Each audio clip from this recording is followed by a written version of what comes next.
জি আব্বা। এবং আমি আজীবন কৃতজ্ঞ থাকবো এই পরিবারের সাথে। আমি যখন ছিলাম না তখন আমার পরিবারের সহায় ছিল মায়ের ডাক এবং এই সুমন ভাইয়ের পরিবার, আন্টি, মারুফা, পাখি, আলহামদুলিল্লাহ। এবং আমি আজকে সবার আগে ওনার দোয়া নিতে এসেছি। আমার গতকালকে আসার ইচ্ছা ছিল কিন্তু আমি শরীর অসুস্থ হয়ে পড়েছি, এত কষ্ট, আমি আসতে পারিনি। এতদিন যাবত কষ্ট, বাপরে বাপ কি অবস্থা, এতদিন এত কষ্ট। আমি তো সব সময় আব্বা, আমি মিরপুর যাই নাই একবারও। তা আমি মনে করছি যে একবারও যদি যাই তো আমার বাবার বাসায় যাব। একবারও যদি আমি মিরপুর যাই তাহলে আমার বাবার বাসায় যাব। আমার পাশে যিনি বসা আছেন, সুমনের আম্মা, সুমনের বোন, তারা শুধু বাংলাদেশ নয় সারা বিশ্বের নারীদের জন্য অনুপ্রেরণা। কিভাবে একটি ফ্যাসিস্টের চোখের দিকে চোখ রেখে অধিকারের কথা বলতে হয় সেটা এই মায়ের ডাক এবং মায়ের ডাকের প্রতিষ্ঠাতা সুমনের আম্মা এবং তার সঙ্গে প্রধান যে শক্তি আমার তিন বোন মারুফা, পাখিয়া বা তুলিয়া দেখিয়ে দিয়েছে। তারা শুধু বাংলাদেশটা সারা বিশ্বের নারীদের জন্য অনুপ্রেরণা, কিন্তু আমাদের কাজ কিছুই এখনো হয়নি। যারা এই কাজের সাথে জড়িত অধিকাংশ এখনো, আমি আশা করি। আমি যখন বের হয়ে আসি রান্নাঘর থেকে, আমার পরিবারের কাছে জানতে চাই তোমরা কেমন ছিল। সবার আগে যে পরিবারের কথা তারা বলেছে সেটা হচ্ছে মায়ের ডাক। জি জি জি আব্বা, আমার এখন সবচেয়ে বড় কথা হইলো আমার সুমনটা বাইর করতে হইব। হ্যাঁ, আমার আবদার আমার সুমনটা বাইর করতে হইব আব্বা। এখন পর্যন্ত সুমন ভাইয়ের গ্রুপের সাথে যারা জড়িত হ্যাঁ, তাদের কাউকে গ্রেফতার করা হয় না। জি, একদম সুমন ভাইয়ের পরিবার সুনির্দিষ্টভাবে নাম জানেন। সুমন ভাইয়ের মা আমার আগের থেকে বাবার সাথে আমার পরিচয়।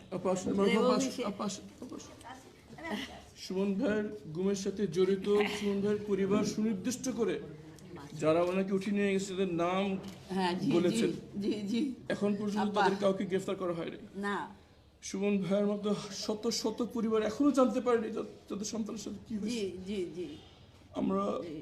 আমি যখন নিখোঁজ ছিলাম আমার পরিবারের সাথে আমার অনেক নিকটাত্মীয় যোগাযোগ রাখেনি, কিন্তু এই পরিবারটা যোগাযোগ রাখছে এবং এই মায়ের ডাক তাদেরকে আন্দোলন করতে শিখেছে যে ঘরে বসে চোখের পানি ফেলান, আমাদেরকে রাস্তায় নামতে হবে। এই সাহসটা জুগিয়েছে আমাদের সুমন ভাইয়ের মা, সুমন ভাইয়ের বোন মারুফা আপা, আখিয়া আপা, তুলিয়া আপা। সুতরাং আমাদের এই সংগ্রাম ইনশাআল্লাহ চলছে এবং যতক্ষণ পর্যন্ত না জড়িতরা যত ক্ষমতাধর ব্যক্তি হোক, তাদের পেছনে যত বড় পরাশক্তি না থাকুক না কারণ, যতদিন তাদেরকে বিচারের আওতায় না আনা হচ্ছে আমাদের এই সংগ্রাম চলবে। এবং আমাদের এই পরিবারের সাথে আমাদের সম্পর্ক রাজনীতির অনেক ঊর্ধ্বে। দর্শক স্বাগত জানাচ্ছি নয়দিন ফেসবুক লাইভে। আপনার সাথে আছে মোহাম্মদ লটাস আহমেদ। আপনি দেখছেন যে ব্যারিস্টার মীর আহমেদ বিন কাশেম আরমান, যিনি আমরা খুব খুশি আব্বা, খুব খুশি। আমার আব্বা আসছে, সৎ লোক আসছে।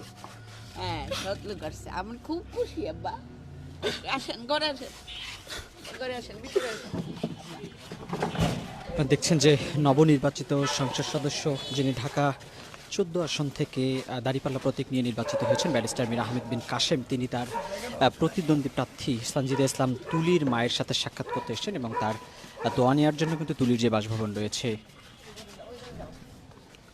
সেখানে কিন্তু এসেছেন। আমরা সেই দৃশ্য আপনাদেরকে দেখানোর চেষ্টা করছি। আপনারা সরাসরি দেখছেন যে ব্যারিস্টার মীর আহমেদ বিন কাশেম তিনি কিন্তু সানজিদা ইসলাম তুলির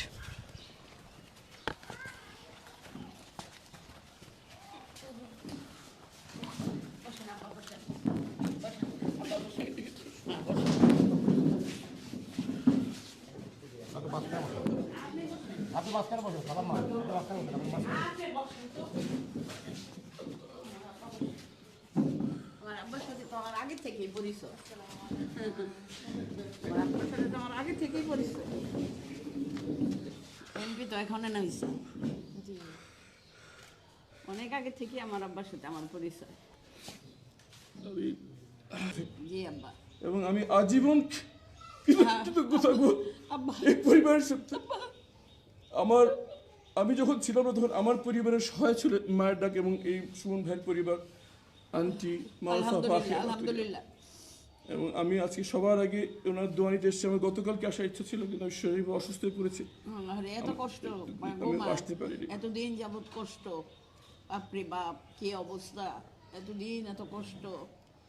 আমি তো সব সময় আব্বা, আমি মিরপুর যাই নাই একবারও। তা আমি মনে করছি যে একবারও যদি যাই তো আমার বাবার বাসায় যাব। একবারও যদি আমি মিরপুর যাই তাহলে আমার বাবার বাসায় যাব। আমার পাশে যিনি বসা আছেন, সুমনের আম্মা, সুমনের বোন, তারা শুধু বাংলাদেশটা সারা বিশ্বের নারীদের জন্য এক অনুপ্রেরণা। কিভাবে একটি ফ্যাসিস্টের চোখের দিকে চোখ রেখে অধিকারের কথা বলতে হয়, সেটা এই মায়ের ডাক এবং মায়ের ডাকের প্রতিষ্ঠাতা আমার সুমনের আম্মা, এবং তার সঙ্গে প্রধান যে শক্তি আমার 3 বোন মারুফা, পাখিয়া বা তুলিয়াকে দেখিয়ে দিয়েছে। তারা শুধু বাংলাদেশটা সারা বিশ্বের নারীদের জন্য অনুপ্রেরণা, কিন্তু আমাদের কাজ কিছুই এখনো হয়নি। যারা এই কাজের সাথে জড়িত অধিকাংশ এখনো হবে ইনশাআল্লাহ, আমি আশা করি। জি আপনার কথা শুরু করেন। আরমান ভাই মানে কিন্তু আরমান ভাই আমাদের কাছে আরমান ভাই সমাজ। আরমান ভাই যখন আসছে তখন আমার একটা সুমনের ছোঁয়া লাগছে যে আরমান ভাই আসছে, কিন্তু আজকে আমি যেখানে দাঁড়ায় আছি এটা কিন্তু আমি আশা করিনি যে মানে আরমান ভাই আর জামাত আমি কোনোভাবেই মিলাইতে পারতেছি না। জামাত যা করলো আমার বোনের সাথে, আমি কোনোদিনও বাংলাদেশকে ক্ষমা করবো না। ভাই হারায় বসেছিলাম, এই দিন দেখবো।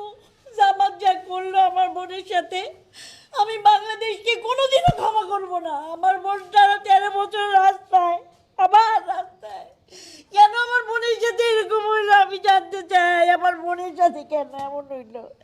আমি তো আরমানকে আমার ভাই মনে করছি, সুমনের ছোঁয়া পাইছি আরমানের কাছে। আরমানকে দিয়ে জামাত আমার বোনটার সাথে এরকম করলো, আমি মানতে পারতেছি না। আমার খুব কষ্ট হচ্ছে, আমার খুব কষ্ট হচ্ছে। জামাতে সেই যে হাদি একদিন বলছিল, জামাতের কাজ তো হচ্ছে তলে তলে, ওরা তো সারা জীবনই তলে তলে রাজনীতি করে। ঠিক তাই করলো আমাদের তুলির সাথে। আমাদের তুলির সাথে কি আমি না কথা বলতে পারতেছি না? আমাদের তুলির সাথে ঠিক তাই করলো জামাত। কিন্তু আরমানকে দিয়ে কেন? আরমান তো আমার ভাই, আরমানকে দিয়ে কেন? আমি আরমানের দিকে কেমনে তাকাবো?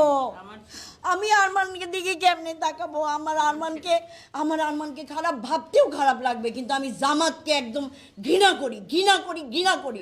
আমার বোনটাকে আবার কষ্ট দিল। 13 বছর আগে ভাই হারায় বোন রাস্তায় নামছে, মাসের এমএনএসের চাকরি, ইঞ্জিনিয়ার মানুষ, সে রাস্তায় নামছে। আবার আমার ভাই বোনটার সাথে ঠিক এক ব্যবহার হলো। ফ্যাসিস্টের চেয়ে তো কম না, এরা ফ্যাসিস্টের চেয়ে কম না। ওরা অনেক খারাপ করলো, যা করলো আমার বোনটার সাথে অনেক খারাপ করলো, অনেক খারাপ করলো, অনেক খারাপ করলো। আমি না কথা বলতে পারতাম, আমরা চলতে পারতেছি না। কেন এতগুলি বাচ্চা রক্ত দেওয়ার পর আমার সন্তান সম বাচ্চাগুলি ট্যাঙ্কের উপর থেকে ফের চোখে বসে বসে দেখতাম ফেলে দিল। তখন ভাবছিলাম যে আল্লাহ আল্লাহ আল্লাহ, দেশটা বুঝি একটা সুন্দর একটা দেশ হবে। হলো না তো,